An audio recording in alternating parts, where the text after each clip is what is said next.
Eli Turner had never been rich, but he was never poor in the ways that truly mattered. He lived in a faded, single-wide trailer at the edge of Rust Creek, where the air always carried the smell of engine oil, rain-soaked gravel, and the memory of better days. The town had once thrived on steel and sweat, but those factories had shut down a long time ago, leaving behind little more than rusting signs and tired dreams. Asterisk. What Eli lacked in money, he made up for with grit. He was a mechanic, by trade self-taught, respected, and known for his honesty in a place where most had given up pretending. His hands bore scars from years under hoods, and his boots were more patched than leather. But he had something that made his life richer than it appeared. His son, Jamie. Jamie was turning 16 in 2 weeks, and Eli couldn't afford much. Not a party, not a phone, not even a decent pair of sneakers. But Eli knew what a 16-year-old wanted more than anything else. A car. Not just any car, but one that turned heads. And that's when Eli made a decision that surprised even himself. Asterisk. Down in the old Junkyard, just past Route 11, behind a pile of dented doors and windshields crusted with grime, sat a 1967 Ford Mustang Fastback, or what was left of one. The body was rusted, the engine was missing, the tires were flat, and weeds had made a home beneath it. Most folks saw it as scrap metal, but Eli saw potential.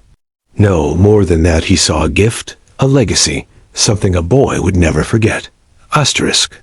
Junkyard owner, Old Hank, raised an eyebrow when Eli offered to buy it. Asterisk, you serious? Hank asked, wiping his hands with a rag, so stained it had become more oil than cloth. That thing's been sitting there since Clinton was president. Ain't nothing but rot now. Asterisk. Eli grinned, already pulling out the crumpled bills he'd saved from side jobs, odd repairs, oil changes, and weekend tune-ups. Asterisk. She's got bones, Eli said. I'll do the rest. Asterisk. He dragged the Mustang home, using his rusted-out tow rig, parking it just outside the trailer on a patch of dirt that used to be grass. Jamie came outside and stared at the heap of metal with wide eyes. Asterisk. What is that? Asterisk. Your birthday present, Eli said with a grin, tossing him a set of keys that didn't even match the car. Well, it will be. Asterisk. Jamie blinked. This is a joke, right? Asterisk. But Eli just patted the hood. She's not much now, but she's a fighter. Like us, you helped me rebuild her, you'll never forget her. That night, under the flickering bulb of a work lamp duct taped to a pole, they began. It wasn't easy. Most nights, Eli came home from the garage exhausted, hands shaking from hours of labor. Still, he'd throw on his old denim jacket, step outside, and get to work with Jamie at his side. They stripped the car down to its skeleton. They cleaned every bolt. Eli taught Jamie how to pull an engine, how to sand down rust until bare metal showed like silver beneath skin. They drove 3 hours to pick up a V8 from a guy in a Craigslist ad, and 2 more to buy tires that still had some life left in them. Asterisk. The car began to take shape, one piece at a time. It wasn't just a project. It became a ritual. Jamie learned how to gap spark plugs, how to set timing, how to curse a carburetor without actually throwing it across the yard. He messed up. He got frustrated. But Eli never raised his voice. Asterisk. Every mistake's a lesson, Eli would say. Every lesson's a step closer. Asterisk. Week by week, the pile of rust transformed. They spent one weekend sanding the body smooth, hands blistered and backs aching. Another was devoted to repainting it midnight blue, deep and slick like storm clouds over the ocean. The shine on that coat could catch the last bit of sunset and make it burn. Asterisk. Jamie began to change too. He stood taller, spoke with more confidence. The boy who once scrolled through life with headphones and silence now laughed with his dad, asked questions about torque, and bragged at school about the beast in the driveway. One evening, just before the sun dipped behind the hills, they fired up the engine for the first time. The Mustang coughed, sputtered, then roared like it had been awakened from a long, angry sleep. Jamie jumped back, eyes wide with disbelief. "Dad, it runs. It actually runs." Eli just nodded, his smile quiet. "Told you, she's a fighter." By the time Jamie's birthday came around, the car was ready. They'd done everything themselves except the upholstery, which Eli bartered for by fixing a transmission for a guy who owed favors. The interior gleamed, dashboard polished, gear shift smooth and steady. It wasn't showroom perfect, but it had soul. And in Rust Creek, that meant more than chrome. Jamie drove the Mustang to the annual Rust Creek Car Show, not expecting much. The event was small, a few tents, some grill smoke, and a handful of classic cars owned by the kind of guys who had garages bigger than Eli's entire trailer. Still, Jamie rolled in with pride, music low, engine rumbling like thunder under control. People stopped and stared. The Mustang's paint shimmered like glass. Its curves had been brought back to life. You could see the labor in its lines, the love in its rebuild. By noon, a crowd had gathered.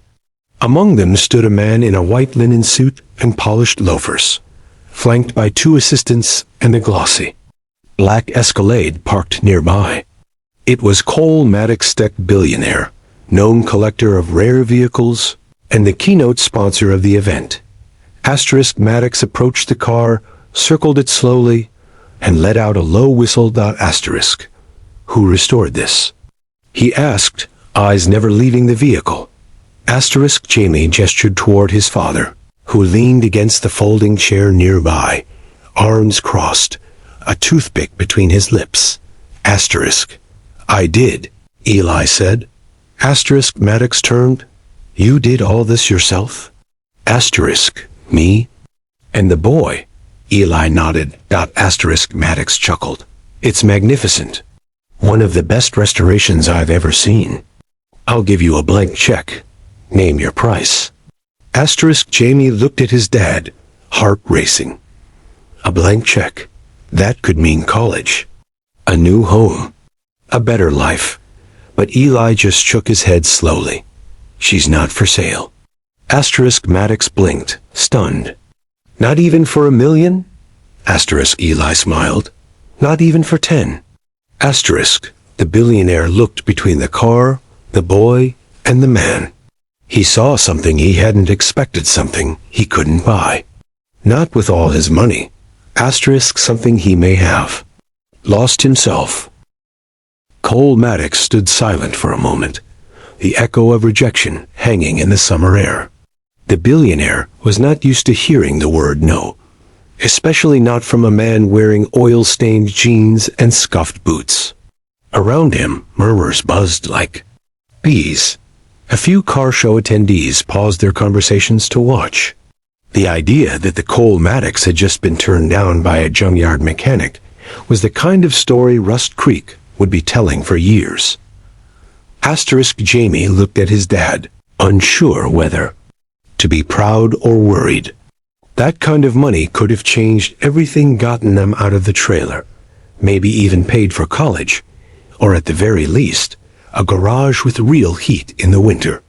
But Eli just gave Jamie a small nod, quiet and certain. She's not just a car, Eli said, meeting Maddox's gaze. She's our story. For a moment, something flickered in the billionaire's expression, surprise, maybe even respect. Maddox wasn't a cruel man, just a man who had lived too long surrounded by things that could be bought. In his world, everything had a price. Every painting, every penthouse, every smile from every carefully chosen friend. But standing in front of that midnight blue Mustang, he felt like he was staring at something he hadn't touched in a long time. Something real. You know, Maddox said finally, circling the Mustang again. I had a car like this once. Not as pretty, not as loud, but it was mine. Built it with my dad. Worked nights after school in his garage. Just like you two, I suppose? Asterisk, he paused at the driver's side and gently touched the door, not opening it, just resting his fingers against the steel. Asterisk, I sold it to pay for college, Maddox said.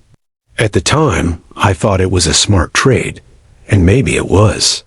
That car got me here. But I never forgot the way it felt to hear that engine roar for the first time, knowing I'd built it with my old man. Asterisk, Eli watched him carefully. You still talk to your father? Asterisk, no, Maddox said, voice lower now. He passed 10 years ago. Lung cancer. Too many years around carburetor fumes and no masks. Asterisk, I'm sorry to hear that. Asterisk, Maddox nodded.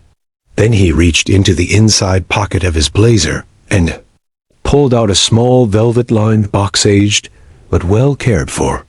He opened it slowly, revealing a gold-plated Shelby engine medallion, inscribed with Carroll Shelby's signature and a serial number engraved underneath.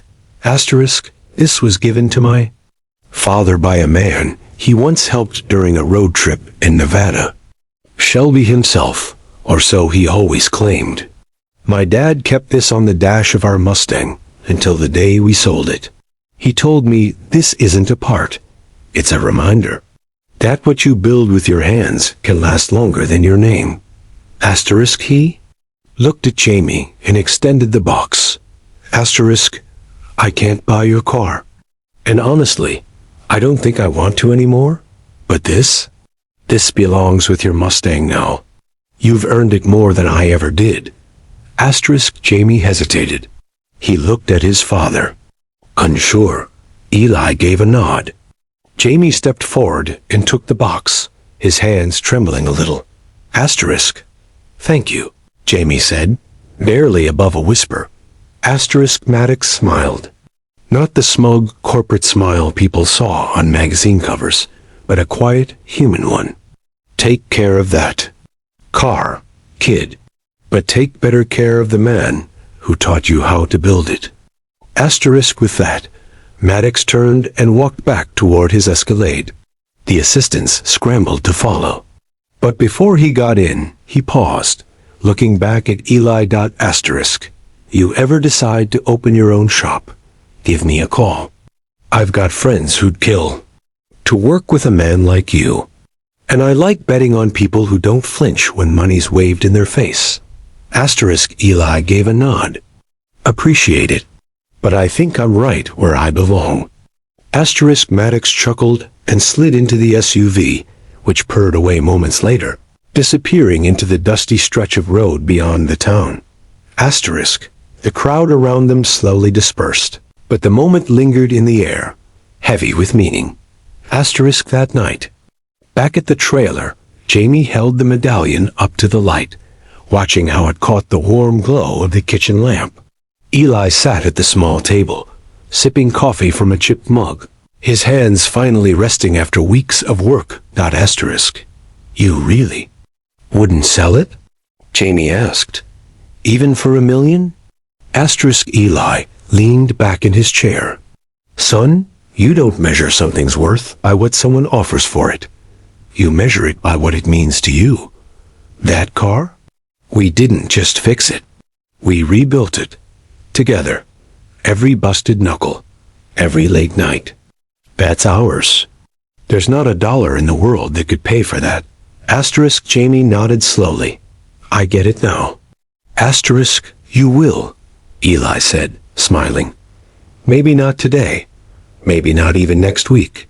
But one day, when you've got kids of your own, and you're helping them with something hard, something that takes time and sweat, you'll remember what it felt like to do this with me, and you'll know exactly why I said no.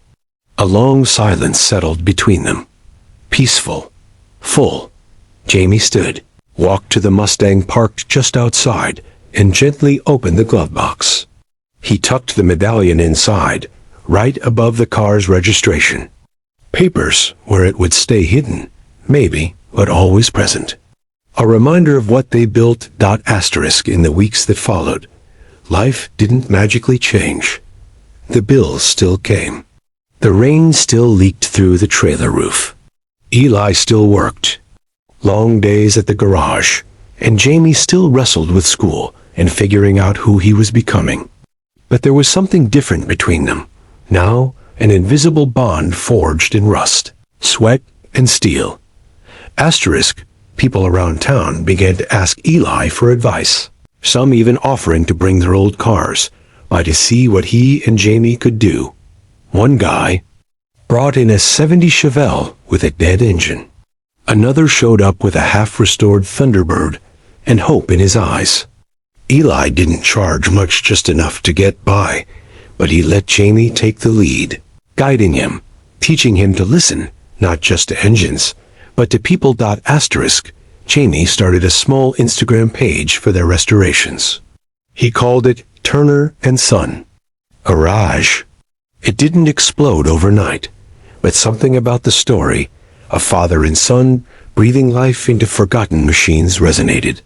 One of their videos, showing the Mustang's transformation in a 30-second time-lapse, went viral. Offers rolled in, sponsors, donations, even interviews. But Eli never changed. Every evening, when the work was done, he'd wipe his hands on the same old rag, lean against the Mustang, and look at the horizon. Asterisk, Jamie would sometimes ask, "You ever think about what might have happened if you'd taken Maddox's offer?" Asterisk and Eli would always say the same thing. "Yeah, I'd have missed all this." Asterisk, because some things are worth more than money. Some things are built with love, sealed with time, and held together not by bolts, but by the stories we create when no one's watching. Asterisk, and in a little town forgotten by the world, a poor mechanic and his son reminded everyone that sometimes the greatest treasures are the ones we build with our own hands and give only to those who truly understand their value.